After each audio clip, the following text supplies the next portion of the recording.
There's often confusion between casual gaming, and that's what most people think of as gaming, and esports itself. Now, casual gaming is typified by somebody sitting alone in their bedroom and being isolated.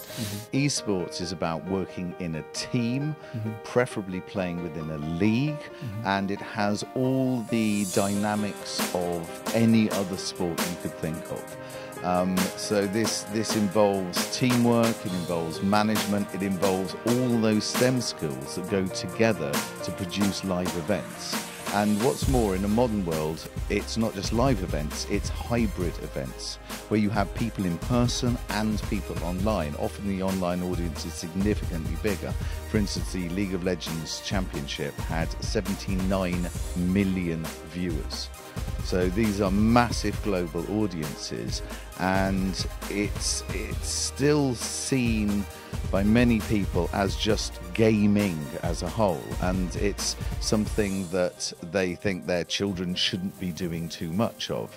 And if they're isolated and in their bedroom and they're not within a team and they're not doing something constructive like trying to win together, then they may have a point. But there are benefits to gaming as a whole, but I think those benefits are magnified within an esports environment. I've heard the term spectator sports. So the word spectator sports meaning people watching the act of sport, and of course we're familiar with that in all sports, in football of course. So is it right to say that esports is the spectator sport of gaming? To a certain extent, because most of the spectators also play the game. So if you go back to maybe football in the 50s, nearly all football fans would be playing football. And that has changed through time, where many more are watching on TV. They have never physically touched a ball. They don't do that anymore. They did it when they were young, but they don't do it anymore. But we have a generation of gamers coming through that will continue to game. And because of the physical requirements of playing football at a high level, as you get older, you are less able to do that. But within esports, that cut-off period is longer. You have longer at the top of the game in some ways. Now, we have some problems with athletes, and I'm going to call them athletes burning themselves out young, and the industry is beginning to cope with these difficult questions. I mean, 18 hours of practice, you can't do that in a physical sport. You can do 5 hours and then you're physically wasted, and there's overtraining. Whereas the same can happen mentally. So in the professional game, the hours that people play, this is beginning to be addressed, but it is an issue. But other than the physicality, all of those elements that you have in physical sports are there within esports. And just within a college environment, from my previous job, 40% more students that play esports are regular gym users than are in the general population.